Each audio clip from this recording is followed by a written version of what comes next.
Et voilà, c'est parti. Après quelques bugs techniques, nous y sommes. Donc, bienvenue dans l'espace de cette masterclass. Je suis vraiment très heureuse de passer ce moment avec vous aujourd'hui. Merci aussi à toutes les personnes qui vont regarder ça en replay. Je sais qu'elles étaient finalement plus nombreuses en replay qu'en live. Donc, je suis, pour celles qui ne me connaissent pas encore, je suis Angélique Appetito.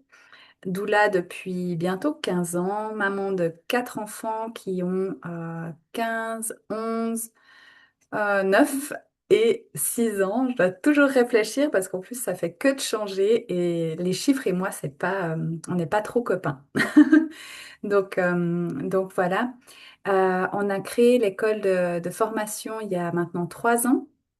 Et puis cette école, elle a été entièrement revisitée cette année pour offrir un contenu encore plus nourrissant, encore mieux structuré et permettre aux doulas qui cheminent à nos côtés de recevoir vraiment une formation bien complète et en même temps avec un espace-temps qui permet d'aller dans la profondeur que ça demande parce qu'il y a beaucoup de choses qui viennent bouger à l'intérieur. Et voilà. Si tu n'as pas encore vu les replays du sommet, moi je t'invite à aller les regarder parce on explique vraiment assez en détail le parcours de formation et un peu l'énergie de notre école de Matrea. Peut-être ce que je nomme juste ici, ben, c'est qu'on a une version en présentiel en Suisse et on a une version en ligne avec deux retraites qui ont lieu à l'étranger, au Portugal en tout cas pour cette prochaine cohorte. J'avais envie aussi, dans cette ouverture de masterclass, de célébrer, de remercier les personnes qui nous ont déjà rejoints pour la prochaine cohorte. Ça me met toujours tellement en joie de voir les profils qui arrivent et de voir cette cohorte, ce groupe se constituer petit à petit avec une énergie qui est vraiment propre à chaque cohorte. Chaque fois, c'est différent. Chaque fois, ça a une saveur qui est unique. Il n'y a pas une version ou une cohorte qui est mieux qu'une autre, mais c'est vraiment hyper intéressant toujours de voir les personnes qui se rejoignent et je pense que les choses n'arrivent pas par hasard. Au moment où tu es prête à rejoindre et que d'autres personnes sont prêtes à rejoindre, ben, ça crée un groupe unique et c'est avec ce groupe-là que tu vas cheminer pendant ces 2 années de formation. Donc c'est ouais, c'est vraiment joli aussi d'être dans cette place d'observatrice et de pouvoir voir un petit peu comment tout ça, toutes ces pièces de puzzle finalement se rassemblent pour créer ce beau tableau. Euh, J'avais envie aujourd'hui de vous parler un petit peu de qu'est-ce que c'est être doula dans le concret, parce que pour certaines, c'est peut-être encore un peu flou, en quoi ça consiste vraiment, parce qu'une doula va faire beaucoup de choses et finalement, parfois pas grand-chose, mais des choses qui sont précieuses et essentielles. Et aussi, ben, à quoi ressemble finalement le quotidien d'une doula. Parler aussi des finances parce que c'est un sujet qui est encore souvent tabou. Et ici, on a envie aussi de déconstruire un petit peu les croyances liées à l'abondance financière et à tous ces métiers finalement qui prennent soin, qui ont une prise en charge holistique où il y a peut-être parfois de l'aspect spirituel et autres. Et chez certaines personnes, on entend encore comme si ça pouvait pas aller ensemble. Et je pense qu'il y a un chemin pour que ça puisse coexister et se soutenir finalement mutuellement. Donc c'est un petit peu ce qu'on va voir aujourd'hui. Donc s'il y a des questions qui sont là, vous pouvez les déposer dans le chat et soit j'y répondrai au fur et à mesure, peut-être certaines vont trouver réponse d'elles-mêmes parce que c'est ce que j'avais prévu de vous transmettre. Et sinon, on prendra un temps à la fin pour répondre à tout ça. Alors, c'est parti. Donc, le quotidien d'une doula.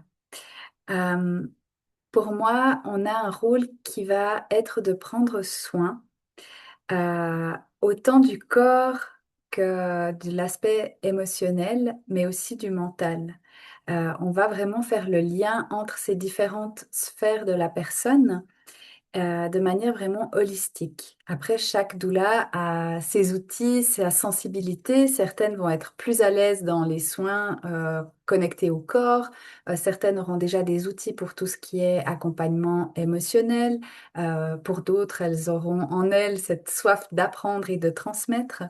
Donc, ça va venir s'harmoniser aussi avec la personne que tu es et ta manière de fonctionner, ta manière de t'offrir au monde finalement. Dans cette formation, on n'est pas là pour te transformer ou changer ou te dire comment tu devrais être, mais plutôt pour venir révéler ce qui est déjà présent.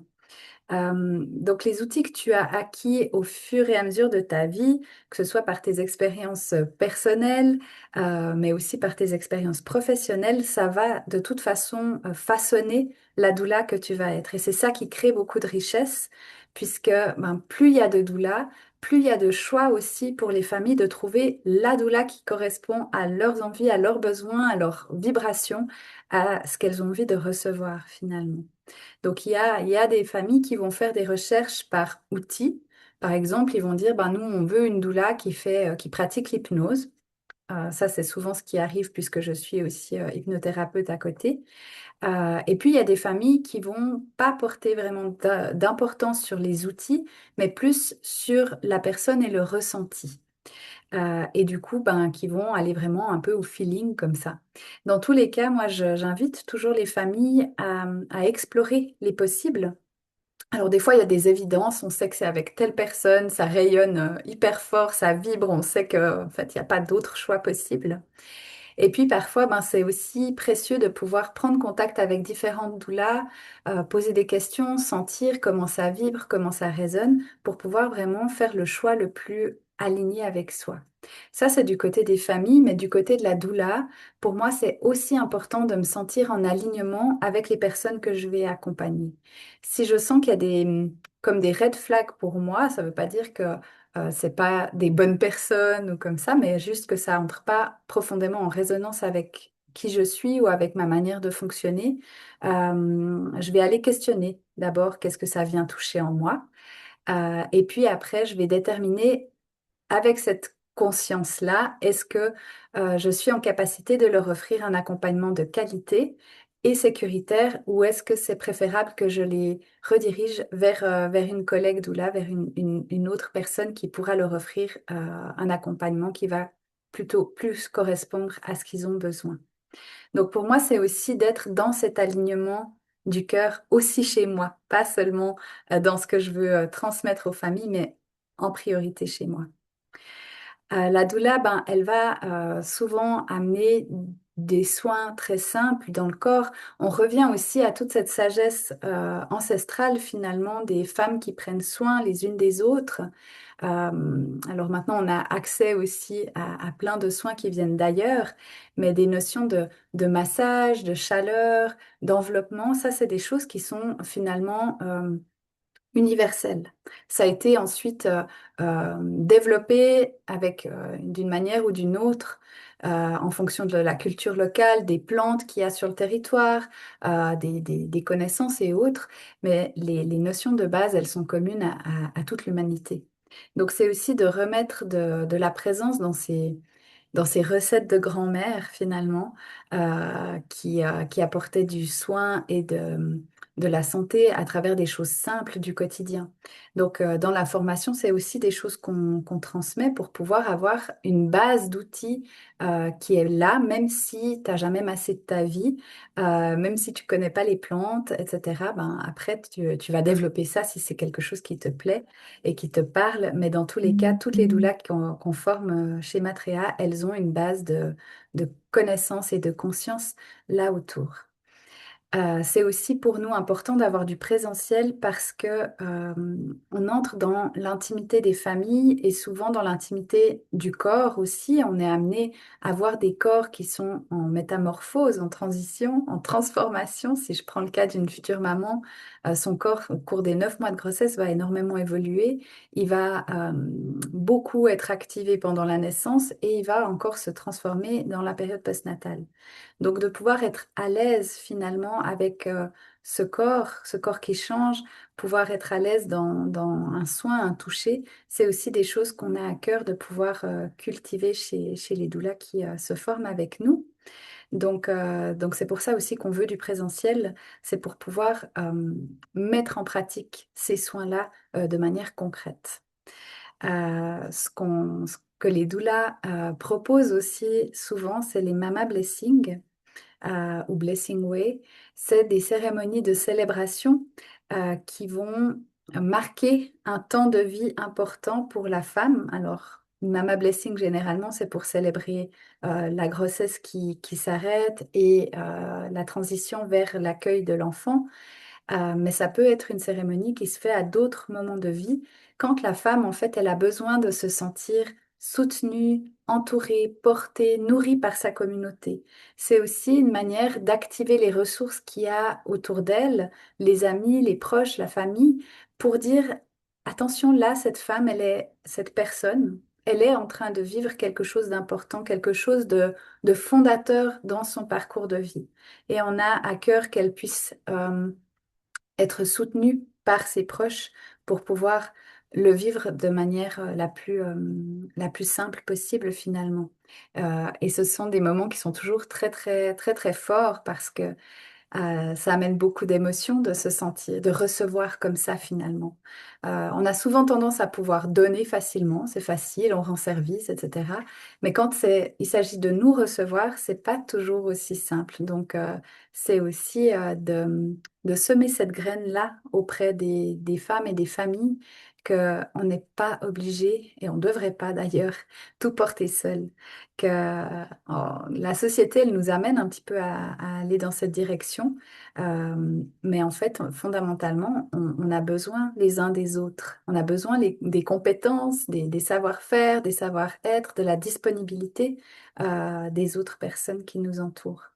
Et que ça fait du bien, en fait, juste d'avoir ces personnes qui sont là à nos côtés et de pouvoir se déposer dans un grand câlin, peu importe la forme qu'il prend. Des fois, c'est vraiment un câlin physique, mais des fois, ça passe par amener un plat chaud, envoyer un message pour prendre des nouvelles, proposer une balade ou peu importe, ou juste de l'écoute. Mais on peut mettre beaucoup d'amour dans des choses très simples et c'est aussi de rappeler ça à l'entourage et d'ouvrir cette possible dans la conscience des familles qu'elles peuvent recevoir beaucoup à travers des choses simples et qu'il ne faut pas rester seul, mais être soutenu par sa communauté.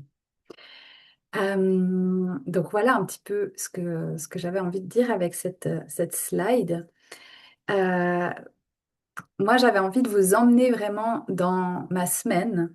Alors, j'ai réfléchi d'abord à me dire, bon, je pourrais leur décrire une semaine type comme ça en me basant un petit peu sur ce que j'ai vécu, ce que je vis régulièrement. Et en fait, je me suis dit, ben non, je vais simplement leur partager vraiment ce qui s'est passé dans ma semaine. Euh, Moi, je suis donc maman de 4 enfants. J'ai plus de tout petits. C'est sûr que le quotidien d'une doula, il change en fonction de sa configuration familiale. Est-ce qu'elle est célibataire? Est-ce qu'elle est en couple? Est-ce qu'elle est maman? Maman de petits-enfants en bas âge avec encore beaucoup de besoins et de présence qui est demandée de la maman? Est-ce qu'elle a des grands-enfants, etc. Donc ça, déjà, ça va aussi teinter là où c'est possible pour toi aujourd'hui d'offrir de la disponibilité pour accompagner d'autres familles. C'est pas le but de te mettre en difficulté, que ce soit dans ta relation à toi-même, ta relation à tes enfants, à ton conjoint ou à ta partenaire, peu importe. Tu vois, que tu mettes tout ça au détriment pour pouvoir offrir ta présence à d'autres familles. Donc, c'est sûr que le quotidien de la doula, il va aussi s'organiser et c'est là où c'est agréable d'être dans cette liberté et cette flexibilité. Ça va s'adapter à ta situation et cette situation, elle va certainement évoluer. Pour ma part, ben, j'ai pas travaillé de la même manière, j'ai pas ouvert les mêmes plages horaires quand j'avais mes enfants tout petits, bébés, ou maintenant où je peux m'éclipser pendant même plusieurs jours d'affilée sans que ça mette en difficulté toute la systémie familiale. À côté de ça, je suis employée à 40% dans un cabinet médical. Euh, je dis ça parce que la question qui revient souvent, c'est est-ce que c'est compatible d'être doula avec une vie de famille et ou avec un job à côté? Donc oui, c'est tout à fait compatible et c'est vraiment des choix. Pendant 10 ans, j'étais que maman et doula. Et puis maintenant que mes enfants sont un peu plus grands, j'avais aussi envie de renouer avec mon métier de base et j'ai trouvé un poste dans un cabinet de gynécologie. Donc ça faisait vraiment le lien avec mon travail de doula. Donc voilà, certaines doulas cohabitent avec leur métier de base pendant des années. D'autres diminuent progressivement leur travail pour donner de plus en plus d'espace à leur casquette de doula. D'autres arrêtent tout et se mettent à fond dès le départ. C'est vraiment aussi comment c'est pour toi au niveau de ta sécurité intérieure, de ta sécurité financière, etc. Donc ça, c'est vraiment propre à chacune en fonction de comment elle a envie de construire cette casquette-là, quelle place elle a envie d'y donner. Euh, donc ma semaine, comme on est aujourd'hui mercredi, au moment où on fait cette masterclass, je suis remontée jusqu'à jeudi passé. À savoir que mes semaines, elles sont pas toujours identiques, ça c'est clair, mais c'est assez représentatif finalement de mon quotidien. Donc jeudi passé, pour moi, c'est un jour où j'étais beaucoup avec mes enfants, mais où j'ai eu des très très beaux échanges avec notamment une doule amie avec qui on crée beaucoup d'espace, avec qui on collabore énormément. Donc on a pris du temps pour s'appeler, pour partager nos projets, là où on en était, échanger aussi sur les familles qu'on accompagne, pour se donner des nouvelles ou simplement demander le regard de l'autre aussi. Donc c'est un métier où tu es libre et tu travailles beaucoup en autonomie. Pour autant, ça ne veut pas dire que tu es seul. Et c'est ça que j'avais envie de te dire avec ce premier jour, c'est que je suis entourée par des personnes qui sont incroyables, qui sont là autant pour me célébrer, pour répondre à mes questions, me donner leur regard, euh, m'aider à avancer finalement, me montrer là aussi les endroits que j'ai pas toujours envie de voir, mais qui vont le faire avec énormément de bienveillance et cette posture aussi d'accueil rempli d'amour et de simplicité et de sincérité. Donc, on a pris ce temps pour partager ensemble. Et puis, ensuite, j'ai eu un entretien avec une autre doula, une autre doulami, qui me partageait quelque chose qu'elle était en train de traverser et qui était difficile pour elle en ce moment. Et c'est aussi ça pour moi qui est hyper précieux, c'est de savoir qu'en tout temps, à portée de téléphone ou en faisant quelques kilomètres, j'ai une doula qui est là et qui peut m'accueillir dans ce que je suis en train de traverser, qui est outillée pour pouvoir m'offrir cet espace dans lequel je peux me déposer en sachant que je vais être respectée dans ce que je vis, que je vais pas recevoir des conseils parce que c'est pas ça que j'ai envie de recevoir et qui va même peut-être pas forcément parler, mais juste être là avec toute sa présence et pouvoir m'offrir ce qu'elle offre aux familles qu'elle accompagne habituellement. Et souvent, bah, ça se fait, une fois c'est moi, une fois c'est elle, etc. Donc c'est vraiment précieux d'avoir cette communauté en fait de doula autour de nous. Parce qu'il y a plein de moments où ça peut être challengeant, où on est confronté à des situations parfois difficiles et aussi à des situations qui sont incroyablement belles et où on a juste envie de pouvoir partager avec quelqu'un qui comprend aussi. Euh, si je parle par exemple des placentas et de mon amour pour les placentas, si j'en parle avec ma voisine, elle va pas du tout comprendre. Que si j'en parle avec certaines doulas qui travaillent, qui prennent soin aussi des placentas, bah, on va pouvoir partager aussi cet enthousiasme ensemble. Dans ma journée de jeudi, ce que j'ai fait encore, c'est que j'ai organisé une garde pour un placenta, justement, parce qu'on avait programmé un week-end en amoureux. On a fêté nos 17 ans de mariage et mon mari m'a fait la surprise de réserver un week-end. Sauf qu'il n'a pas pensé que je n'étais pas de garde pour une naissance, mais j'étais quand même de garde pour un placenta. Donc un placenta, en général, je m'organise pour le récupérer dans les 24 heures. Et comme là, on partait 3 jours, ça faisait beaucoup de temps entre en fonction de quand la naissance aurait lieu. Peut-être qu'elle n'aurait pas du tout lieu sur ces 3 jours, mais si c'était le cas, il fallait que j'ai un plan B. Donc, ça a été une journée remplie de beaux échanges et en même temps toute douce. Donc, pendant mon week-end, je suis partie vendredi jusqu'à dimanche. J'ai coupé mon téléphone et ça, c'est aussi quelque chose que j'ai appris à faire parce que, bah, comme je te le disais, donner, c'est facile. Et pour moi, mettre des limites, ça a été plus difficile. Et je pense qu'une des grandes difficultés dans moi, mon parcours de doula, ça a été de poser des limites qui soient claires euh, pour respecter en fait mon espace quand je suis en famille, quand je suis avec moi-même et ne pas me laisser euh, euh, euh, pas polluer, c'est pas du tout le bon mot, mais euh, qu'on vienne intruser en fait ma sphère privée. Parce que même si on est présent dans l'intime et il y a des très très belles relations qui peuvent se tisser avec les familles, des fois ça débouche même sur des amitiés. J'ai quelques familles en tête que j'ai accompagnées avec qui on est toujours en contact et on se voit régulièrement. Mais pour autant, c'est important aussi de pouvoir et de savoir répartir les choses et me poser des limites, poser un cadre. Donc, j'ai simplement coupé mon téléphone, je l'ai laissé allumé uniquement pour la famille pour qui j'étais de garde pour ce placenta, en leur disant que j'allais m'occuper de l'organisation si quelqu'un d'autre devait venir récupérer leur placenta au cas où la naissance aurait lieu pendant ce week-end.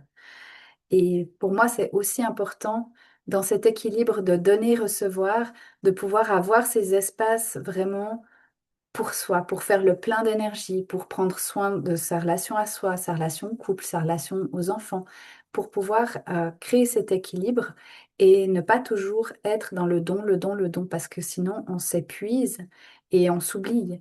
Et comme on est là, présente dans des moments qui sont quand même intenses en termes de vécu, d'émotions et autres, euh, que ce soit un deuil, que ce soit une naissance, que ce soit une transition de vie, ça demande aussi de pouvoir être pleinement là.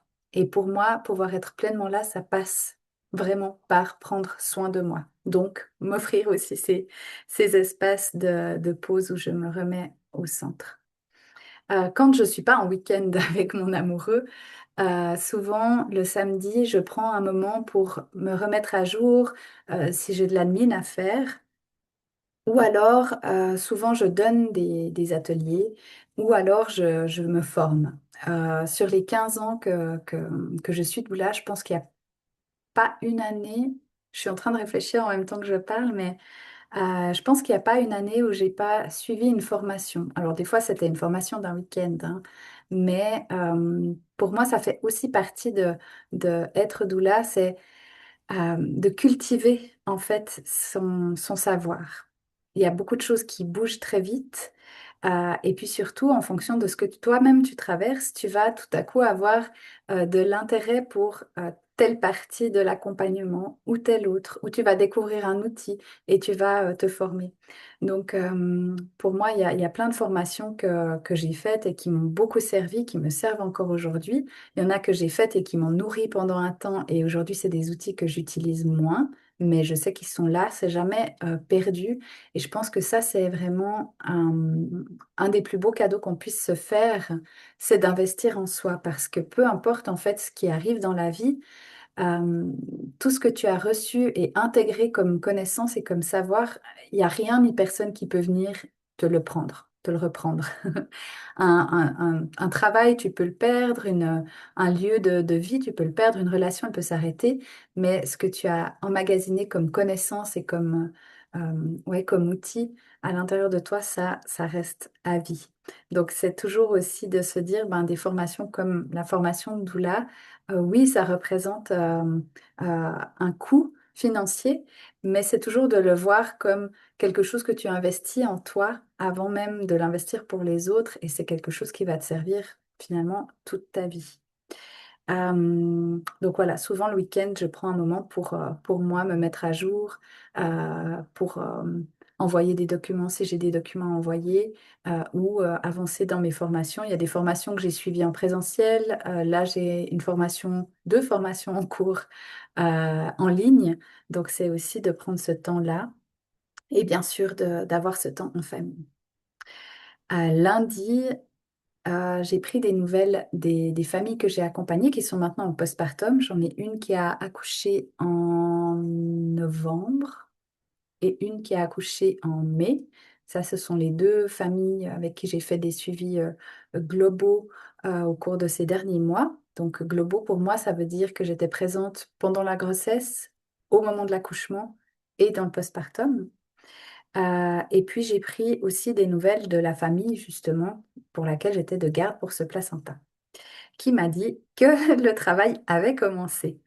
Donc, euh, donc voilà, c'est vraiment mon jour le lundi où je remets à jour mes connaissances des familles que j'accompagne pour savoir est-ce qu'il y a des besoins, est-ce que je dois prévoir quelque chose pendant la semaine pour aller vers elles ou pour dégager finalement de l'espace pour elles.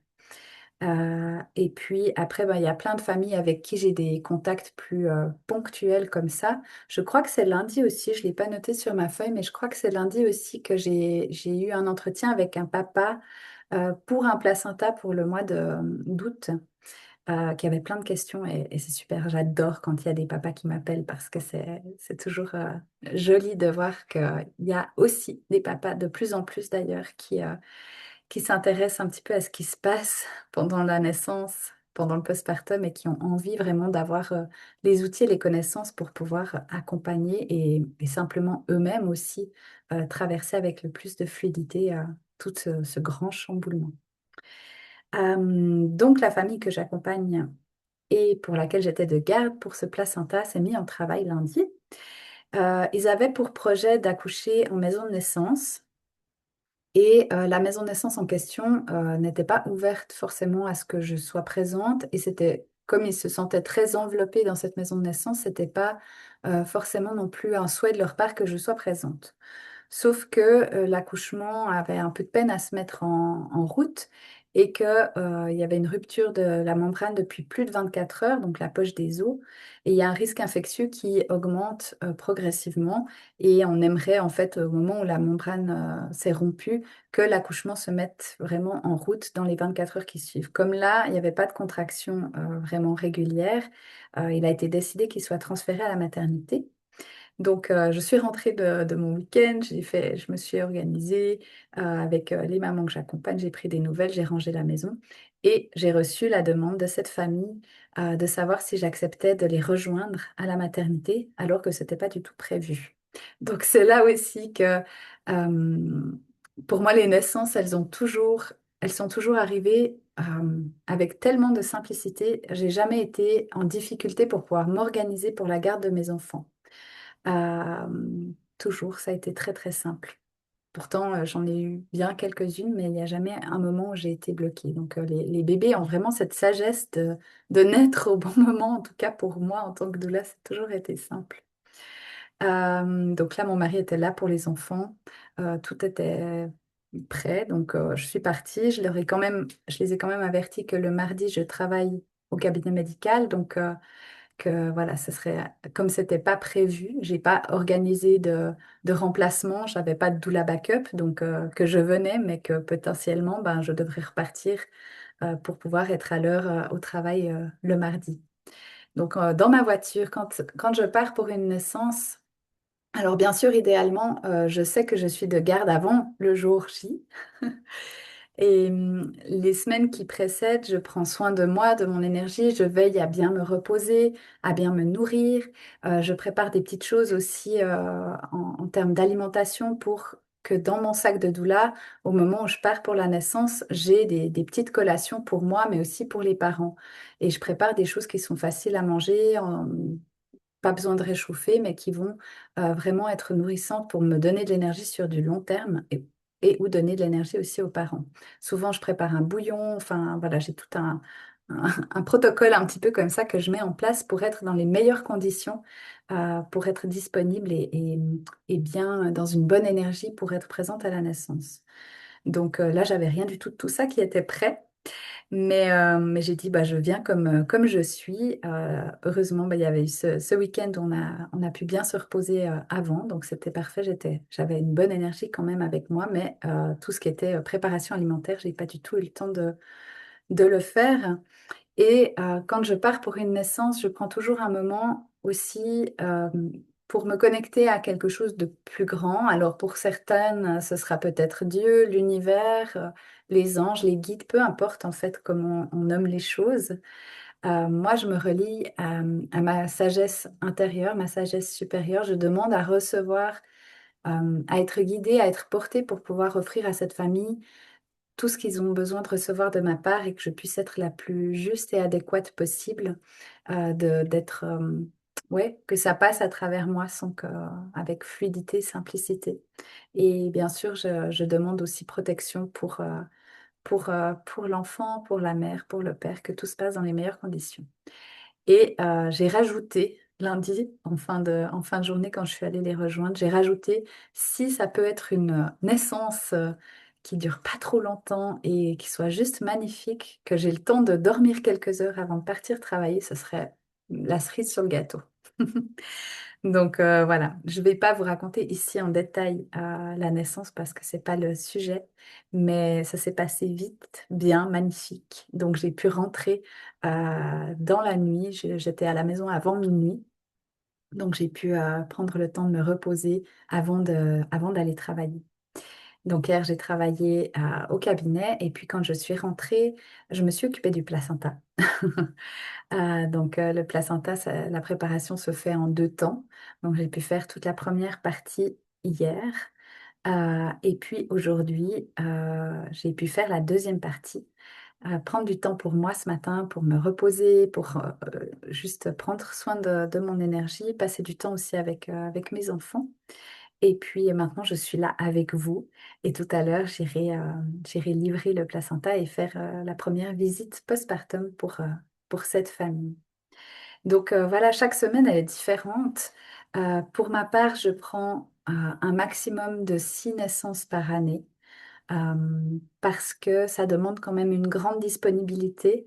Ça demande pas mal d'énergie, de souplesse aussi avec ma famille, avec toutes les personnes qui m'entourent et qui prennent le relais pour prendre soin de mes enfants. Donc 6, c'est vraiment le maximum. En général, j'en ai plutôt 4, 5. Voilà. Donc ça, après, c'est aussi, chaque doula va déterminer, pour celles qui souhaitent accompagner les naissances, qu'est-ce qui est confortable. Pour certaines, ce sera peut-être juste une naissance par année. Peut-être pour d'autres, elles seront en capacité et elles auront l'énergie et le soutien pour pouvoir accompagner 10 naissances. Ça, c'est vraiment à chacune de sentir ce qui est juste. Pour moi, ce qui est vraiment important, c'est de pouvoir offrir une qualité de présence. On n'est pas toutes non plus égales par rapport aux besoins de repos qu'on a. On n'a pas toutes la même énergie, le même fonctionnement. Donc certaines auront peut-être besoin de dormir 8 heures d'affilée pour être dans des bonnes conditions, alors que pour d'autres, avec 5 heures, elles fonctionnent extrêmement bien. Donc ça, c'est vraiment aussi dans cette compréhension de soi, d'apprendre à se connaître, d'apprendre à comment on fonctionne, de savoir qu'est-ce qui recharge nos batteries pour pouvoir mettre en place ce qu'on a besoin pour offrir quelque chose de qualité. Pour moi, ce qui est aussi dans la présence, c'est vraiment ce tissage du lien avec les familles, c'est-à-dire que je suis toujours en lien régulièrement avec elle. Alors bien sûr, de manière plus intense dans la période qui entoure la naissance, les dernières semaines et les premières semaines pré- et post-natales. Mais par exemple, la famille que j'ai accompagnée avec un bébé de 8 mois maintenant, je suis toujours en contact à peu près une à deux fois par semaine. Un petit message pour prendre des nouvelles, pour voir ce qui se passe. Parce que je sais que dans cette première année de vie, il y a encore énormément de choses qui bougent et qui doivent se mettre en place. L'intensité du début, la fatigue, les nuits, tout ça, c'est une chose. Mais dans la réinscription identitaire finalement qui arrive dans ces phases de transition, ça se met en place sur du long terme. Et tout à coup, quand le rythme est un petit peu trouvé, on a trouvé ses marques avec le bébé, c'est aussi de retrouver du temps et de l'espace pour soi, mais aussi pour le couple. Et c'est aussi à travers ces échanges-là que je peux prendre la température, voir s'il y a tout à coup besoin de les revoir ou proposer un rituel, un soin, une méditation, quelque chose qui peut les soutenir aussi dans ces moments-là. Et ça permet aussi aux familles d'avoir l'autorisation finalement de se sentir, de pouvoir déposer quand il y a quelque chose. Donc souvent c'est des petits messages, parfois on s'appelle, de temps en temps on se voit, et c'est vraiment aussi important pour moi de pas comme, ok j'étais là à la naissance, on se voit deux, trois fois, et puis après, bye, je passe à la suite. Voilà, c'est aussi important un moment de savoir couper. Mais après, ça, c'est pour moi, dans ma pratique et dans ma manière de fonctionner, j'aime que ce soit doux et, et simple, en fait, et joyeux. Ça, c'est toujours présent dans tout mon fonctionnement, dans tous mes espaces. Donc, d'avoir voilà, petit à petit, les rencontres, les messages s'espacent. Et après, ils savent toujours qu'ils peuvent me recontacter. J'ai des familles qui font appel à moi ponctuellement. Je pense notamment à une femme que j'ai accompagnée pour sa deuxième naissance. La petite a maintenant une dizaine d'années.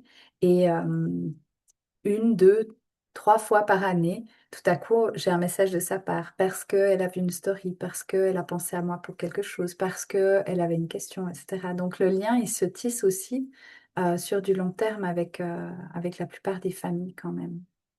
Même qu'on soit présent à la naissance ou pas, qu'on accompagne dans cette sphère de la périnatalité ou pas, on est vraiment là à des moments clés, charnières, où les familles, les personnes traversent un moment de grande vulnérabilité. Et comme nous, on est là avec finalement cet ancrage et cette ouverture, cette contenance, ça amène cette sécurité. Donc, c'est comme si ça vient ancrer en eux aussi que telle personne égale espace sécuritaire. Donc, c'est aussi pour ça qu'elles reviennent vers nous plus tard quand elles traversent d'autres moments d'intensité, peut-être qui n'ont rien à voir avec la naissance ou qui viennent réactiver aussi certaines fois des choses qui se sont passées pendant la naissance. Euh, voilà un petit peu pour le concret. J'avais envie évidemment d'aborder l'abondance financière et cet aspect qui met parfois tellement mal à l'aise, comme si parce que on accompagne des familles, parce qu'on le fait avec beaucoup de cœur, parce que ça vient nous nourrir aussi. Et c'est vrai que quand on assiste à une naissance, c'est des moments qui sont juste incroyables et tellement beaux. On ressort jamais indemne d'une naissance, j'ai envie de dire. Alors parfois, c'est aussi des naissances qui sont difficiles, traumatiques. Et ça demande aussi de pouvoir prendre soin de ce que ça vient nous faire traverser, nous aussi. Mais quand c'est des naissances qui sont juste tellement belles, comme la naissance de lundi soir, ça nous porte aussi. Pour autant, c'est pas ça qui va payer les factures. Et c'est important de pouvoir poser des prix qui sont alignés et qui sont justes. Parce que, comme je le disais, c'est important de pouvoir avoir une énergie de qualité, de pouvoir prendre soin de toi pour être dans les meilleures conditions, pour pouvoir ensuite donner quelque chose de qualité aussi. Donc, si j'ai pas d'espace pour me reposer, si je peux pas prendre soin de mon corps, si je peux pas m'alimenter correctement, ça va avoir un impact sur mon énergie globale. Donc, de pouvoir poser des tarifs qui sont alignés et justes, c'est aussi une manière de reconnaître et de prendre soin de soi. C'est de reconnaître tout le parcours que tu as fait pour en arriver là aujourd'hui. J'ai en tête vraiment cet exemple. Alors, j'ai plus les chiffres exacts. Comme je te disais, les chiffres et moi, c'est pas toujours, on n'est pas toujours copains. Mais c'est l'histoire de Picasso qui est attablé à une petite terrasse en Italie. Il boit son café, ou je ne sais pas ce qu'il boit à ce moment-là. Et puis, une femme arrive et puis elle le reconnaît. Et puis, elle est là, ah, c'est Picasso, c'est Picasso. Bref, et puis elle prend son courage à deux mains, puis elle va lui demander, je m'excuse, est-ce que vous seriez d'accord de me faire un petit dessin là, me signer un petit autographe sur le bout de serviette? Puis Picasso, il prend son crayon ou son fusain, je ne sais pas avec quoi il dessinait, et il lui gribouille un truc en 10 minutes, il lui a fait quelque chose d'incroyable. Bon, on aime Picasso, on n'aime pas, mais toujours est-il qu'il a fait son dessin. Et la femme est là, ah, waouh, mais c'est incroyable, c'est magnifique, et tout et tout. Et Picasso lui dit, oui, ça fera 10 millions de francs. Bon, c'était pas des francs à l'époque, c'était pas des euros, mais bref. Et la femme, elle est là, 10 millions, waouh, enfin, quand même, pour 10 minutes de travail, c'est cher payé. Et Picasso lui répond, en fait, c'est pas 10 minutes, c'est 40 ans d'expérience et de maîtrise plus 10 minutes. Et c'est ça que je veux te dire avec cette petite histoire, c'est que tout ton parcours qui t'a amené à être là aujourd'hui, toute ta formation, tout ce que tu vas déployer comme compétences, ça a de la valeur. Quand les familles, elles t'engagent pour être à leur côté, elles t'engagent pas seulement pour 2 heures de présence, elles t'engagent aussi pour toutes ces connaissances, pour la personne que tu es, pour tout ce chemin de vie qui t'a façonné et oui, qui t'a donné les clés pour être ici et pouvoir avoir les compétences de les accompagner dans ce moment qui est tellement intense de ce qu'elles sont en train de vivre comme transition. Donc c'est aussi important de reconnaître tout ça. Parfois on me dit, ah mais je vais faire des petits prix parce que je viens de me former, etc. Alors oui, bien sûr, il y a ta formation de doula, le chemin que tu vas suivre avec Matrea, mais il y a tout ce que tu as déjà vécu avant et qui a de la valeur. Que tu sois maman ou pas, que tu aies travaillé dans le médical ou pas, peu importe en fait.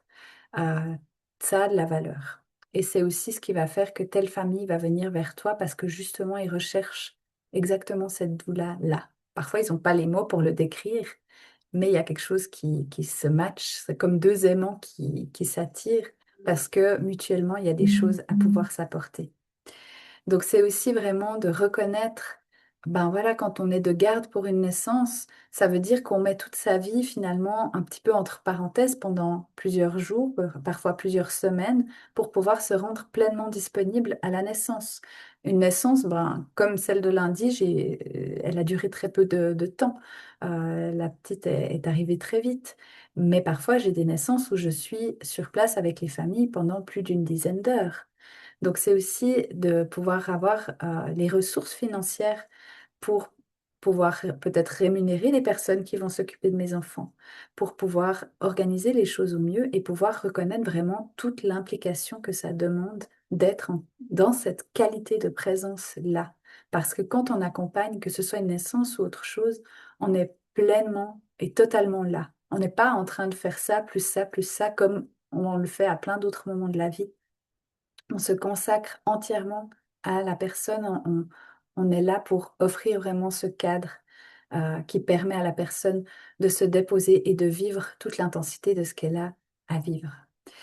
Euh, une phrase que j'ai entendue récemment aussi, c'est que même à l'église, en fait, ils font la quête. Donc, au niveau spiritualité, des fois, on a cette idée que spiritualité égale pas argent. Mais dans le monde dans lequel on vit aujourd'hui, l'argent est un moyen d'échange. Aujourd'hui, tu peux pas aller à la boucherie chercher ta viande et puis dire, bah, en échange, je vous fais un massage. Ça fonctionne pas. Donc, ou peut-être que si. Et il y a certains cas dans lesquels on peut faire des échanges. Pour autant que ça te rende vraiment service et que la valeur de l'échange soit équitable à la valeur de l'accompagnement que tu proposes. Ça, c'est une possibilité. Mais autrement, l'argent reste un moyen d'échange simple et clair aussi. Donc, voilà, pour moi, le fait de pouvoir euh, accueillir l'argent, c'est aussi cette capacité à recevoir, hein, on revient à ça, mais c'est aussi ce qui va me porter moi dans mon énergie, ce qui va me permettre de mettre en place des belles choses pour mes proches, pour ma famille, et aussi de pouvoir contribuer dans ma manière de vivre. Si j'ai plus de moyens financiers, je peux soutenir aussi le commerce local. C'est moins cher que si je vais au supermarché ou que d'aller chez le petit agriculteur du coin qui produit des super légumes bio. Mais si je veux pouvoir honorer son travail, ben, ça demande que j'ai les ressources financières derrière. Et si j'ai vraiment beaucoup de moyens financiers, ça me permet aussi après de pouvoir l'investir pour créer des belles choses, pour soutenir des projets, pour des familles j'ai envie, à qui j'ai envie d'offrir des belles choses, etc. Donc voilà, moi j'ai plein d'idées en tête. Peut-être que toi, tu en as aussi de qu'est-ce que tu peux faire quand l'argent est là et présent. Après, ben voilà, ça demande d'aller travailler toutes les croyances limitantes aussi. Ça demande d'aller trouver le juste équilibre pour que tu te sentes honoré dans ton travail, parce que sinon, ça crée aussi un déséquilibre. Si tu donnes beaucoup et que tu reçois peu en contrepartie, au bout d'un moment, ça crée un déséquilibre et tu t'épuises en fait. Donc, c'est important de trouver le juste équilibre pour que tu te sentes nourri aussi à ce niveau-là. Euh, L'argent, c'est souvent un thème qui revient aussi quand on pose des prix pour des accompagnements. Parce qu'on a envie de pouvoir rendre accessibles les accompagnements doula à toutes les familles, mais toutes les familles n'ont pas les mêmes moyens financiers. Et pour moi, c'est aussi de valoriser l'impact de nos accompagnements, de notre travail sur le vécu des familles. Parce qu'une famille qui est accompagnée, alors notamment par rapport à la naissance, par exemple, on sait que ça va diminuer tout ce qui est médicalisation. Ça va diminuer les dépressions postpartum, etc. Le fait d'être accompagné par une doula, ça a un impact réellement positif et mesuré sur le vécu des familles dans cette période-là. Et pour moi, c'est vraiment une période qui est charnière et qui va poser les bases de ce qui va se passer ensuite pour la famille. Une femme qui vit un enfantement où elle se sent pleinement soutenue, vue dans sa pleine puissance, elle a fait des choix conscients, elle est dans son corps, etc.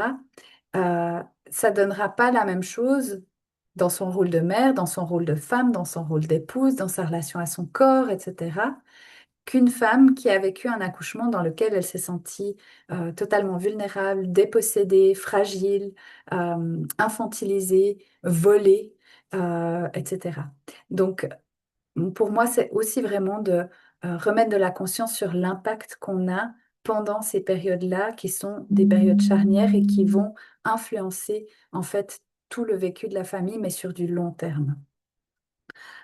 Et ça, c'est aussi important de le communiquer. Donc, moi, j'encourage vraiment les doulas à poser des tarifs qui sont alignés, mais aussi de pouvoir sensibiliser les familles que c'est pas juste comme quelque chose d'inutile. C'est vraiment de redonner du sens et de faire comprendre à quel point ça va avoir un impact sur du long terme.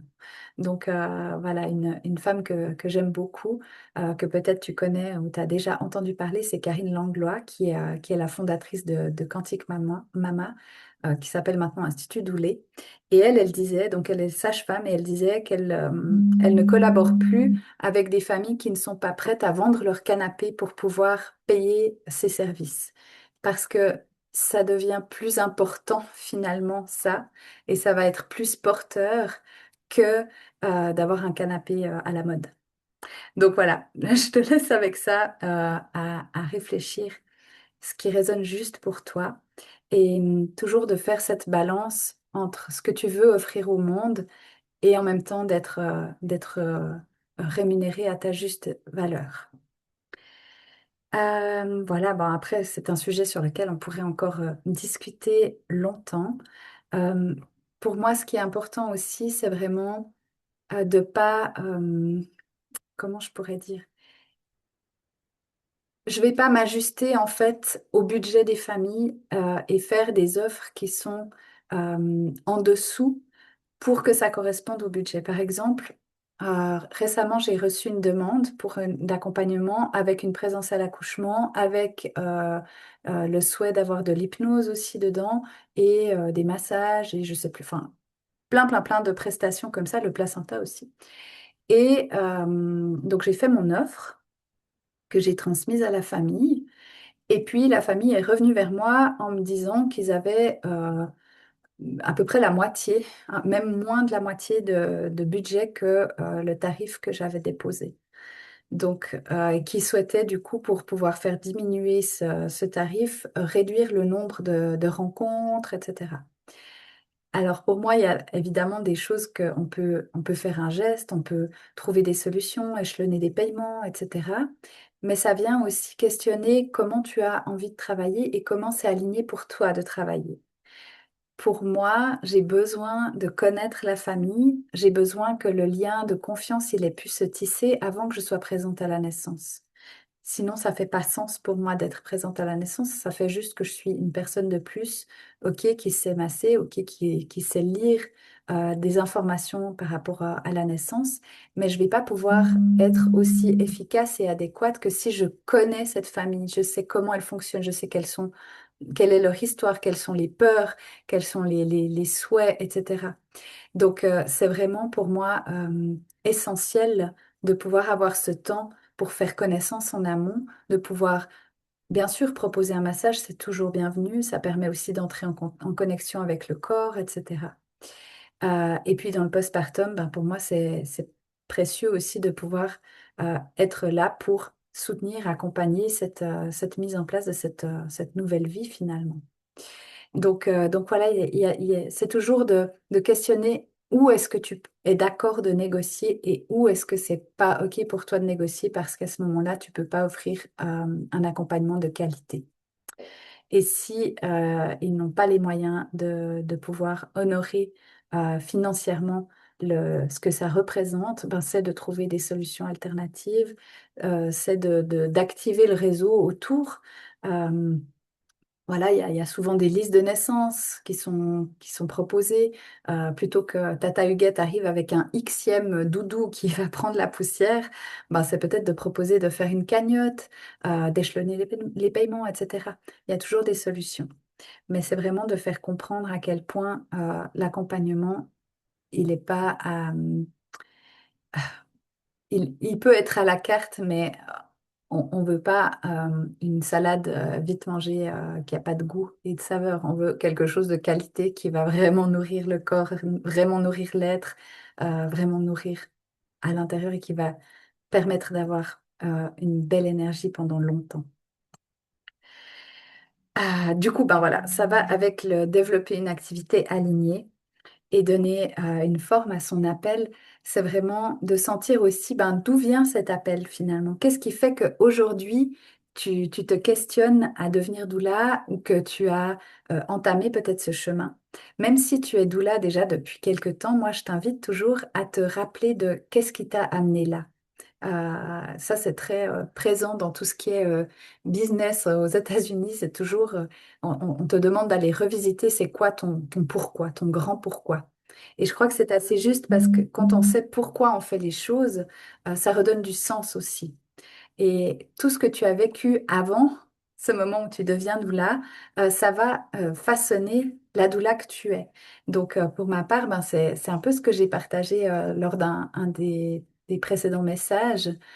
C'est aussi ben, mon vécu de maman qui a traversé des moments d'inconfort et de solitude qui a fait que ça m'a dit, mais je veux pas que les autres femmes, elles vivent ça. Donc, j'ai envie de pouvoir être doula pour leur apporter ça, c'est de renouer aussi avec ce que j'ai connu au niveau de cette sororité et de savoir, ben oui, ça existe. Souvent, on entend, ah, les liens entre femmes, c'est compliqué, etc. Mais ça peut aussi être simple, beau et soutenant. Et en devenant doula, ça vient nourrir aussi ça.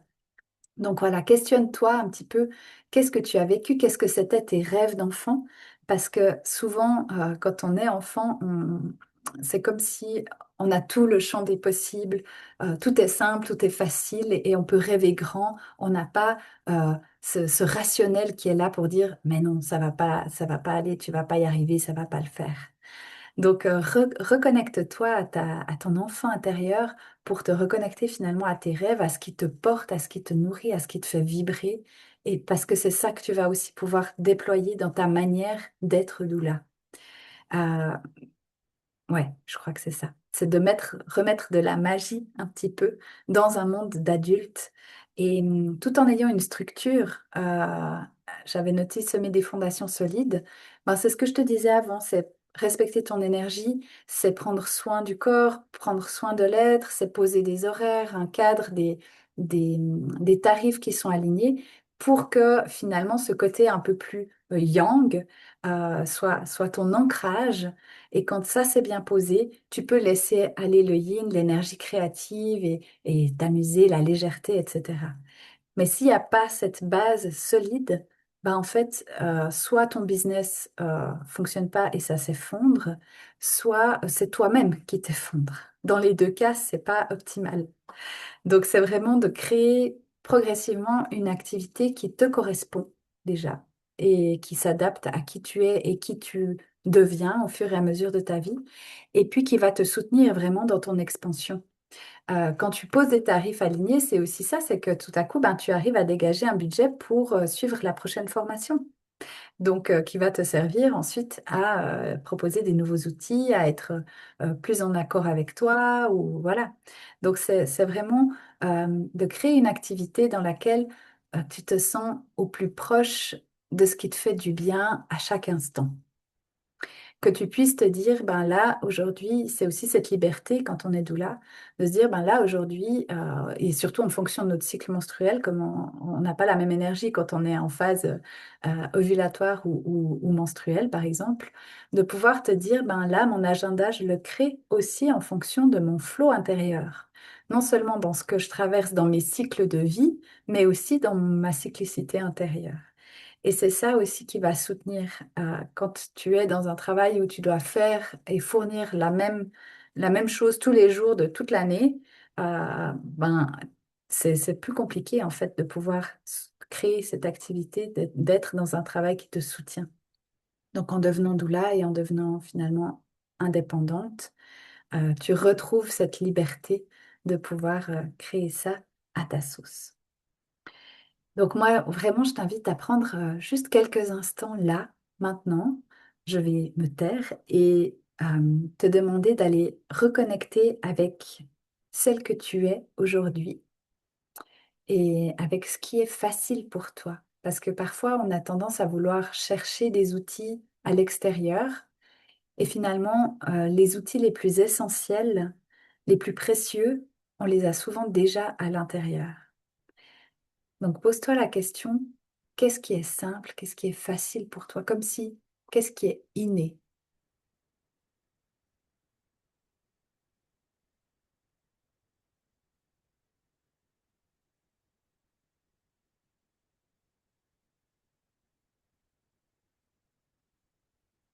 Et qu'est-ce que tu continuerais à faire, même si tu n'étais pas payé, même si si t'avais plus de maison, même si tu étais en prison, euh, qu'est-ce que tu continuerais à faire que peu importe finalement ce qui arrive dans ta vie, euh, ça, tu continueras.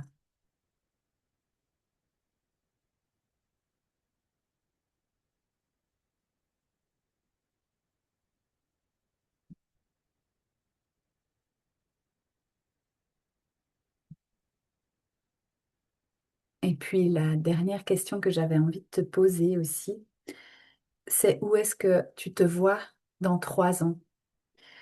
Comment ça sera être doula pour toi dans 3 ans au niveau de ton organisation, de comment tu auras envie d'exercer, quel type de famille tu vas accompagner, quel genre de passage aussi.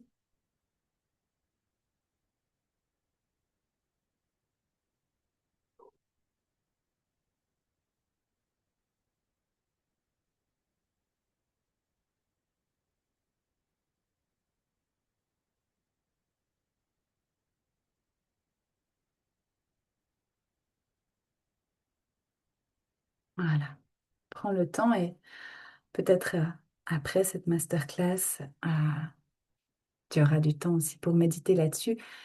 C'est des choses auxquelles je t'invite à revenir régulièrement pour juste te rappeler, pour réajuster aussi là où tu as envie d'aller, là, la manière dans laquelle tu as envie de te déployer dans ce être doula finalement.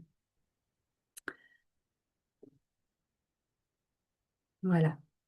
On va passer à vos questions. Je vais terminer par te dire ça, c'est que en fait, quand on s'inscrit à une formation de doula, euh, on, on sait, il y a certaines choses qu'on sait. On va devenir doula, ok, on va apprendre à avoir des outils concrets pour prendre soin des familles.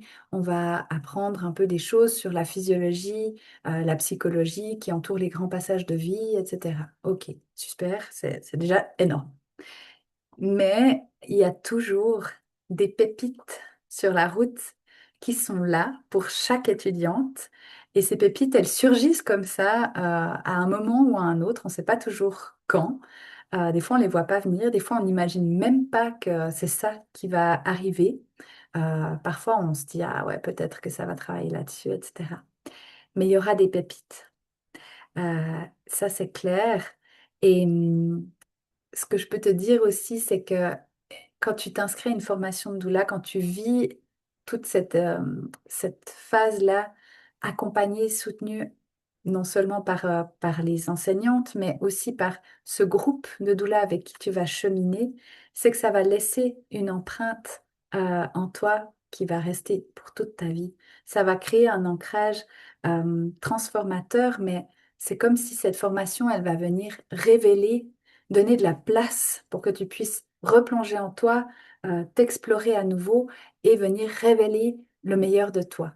Te laisser rayonner ensuite en conscience de celle que tu es vraiment et sans avoir besoin de te cacher derrière des masques, sans avoir besoin de correspondre à des codes, mais juste en étant toi-même et en voyant en fait que tu peux être apprécié tel que tu es valorisé pour celle que tu es, que tu es célébré pour celle que tu es parce que c'est hyper précieux et que chacune de vous a quelque chose d'absolument unique et fabuleux à offrir à ce monde.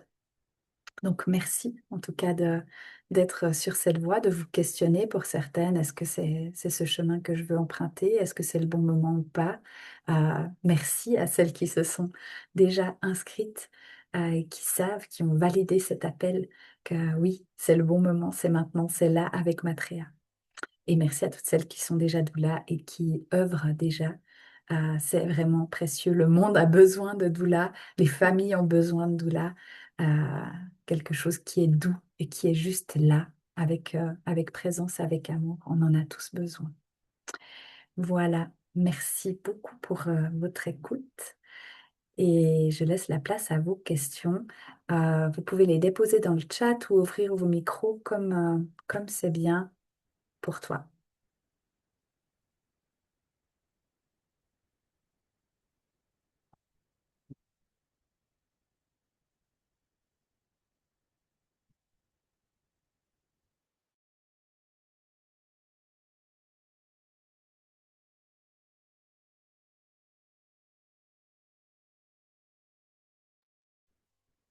Moi, j'ai une petite question, Angélique, par rapport au fait que tu travailles à temps partiel pour un employeur. Moi, je me questionne justement, parce qu'actuellement, je suis indépendante. J'ai fait tellement de place dans ma clientèle que je n'ai quasiment plus qu'un client pour qui je veux justement travailler à 50% ou 40% pour financer notamment ce projet Doula. Je lui en ai parlé l'autre jour et je me suis demandé si ça pouvait être compatible pendant un temps. Y as répondu avant.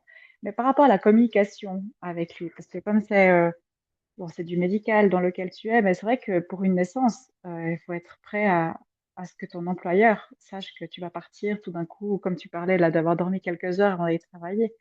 Euh, Comment tu abordes le sujet? Je pense que moi, c'est un ami aussi, donc je pense que j'y arriverai.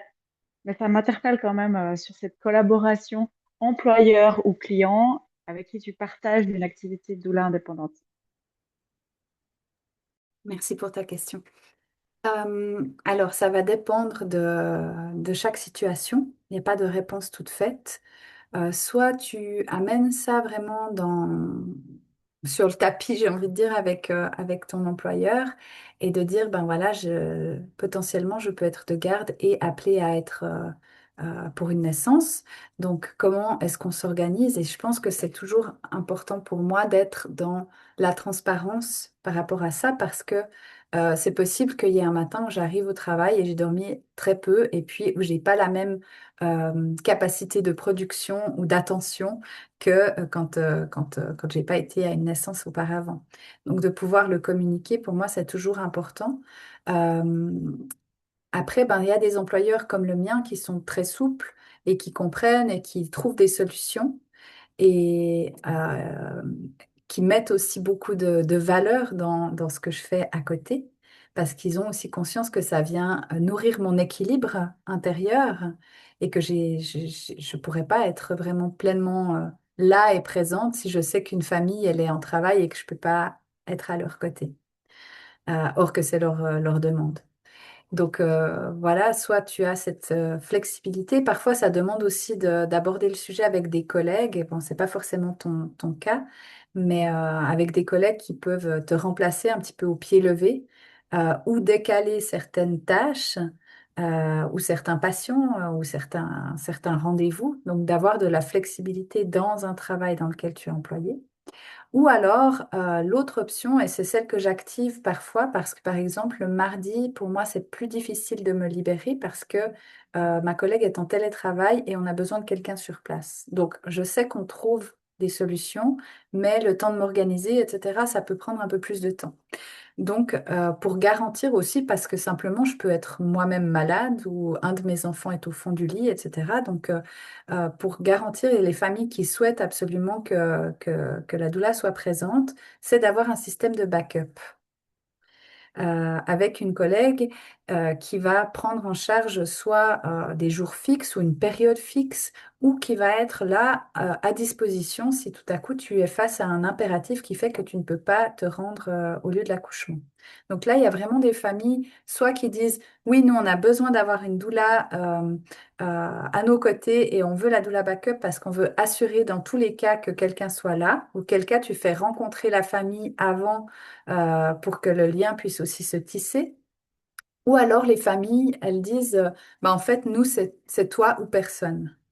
Et si tu peux pas être là, ben, on accepte en fait que tu sois pas là et c'est bébé qui aura choisi ça comme ça. Est-ce que ça répond à ta question? Ouais, super. Est-ce qu'il y a d'autres questions ou d'autres réactions?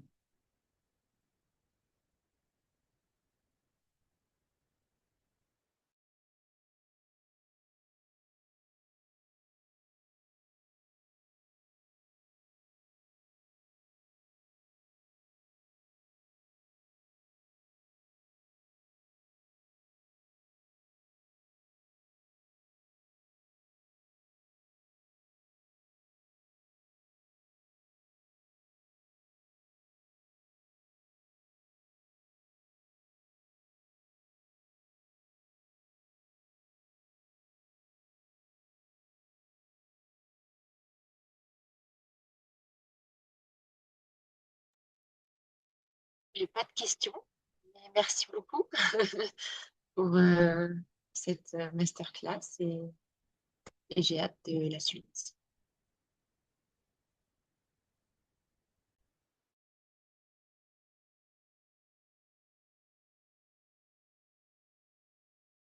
Ah, j'avais mon micro coupé. Merci beaucoup. Et avec grande joie et grand plaisir de continuer à cheminer aussi avec toi. Hélène, est-ce que tu as des questions? Merci beaucoup pour le temps que vous nous avez consacré et pour ces belles paroles qui invitent à la réflexion. Avec grande joie. Merci à chacune. Merci aussi à celles qui vont regarder en replay. Évidemment, je reste à disposition s'il y a des questions qui viennent par la suite ou s'il y a besoin de partager ou de déposer ou autre. Et puis, ben ouais, laissez infuser tout ça.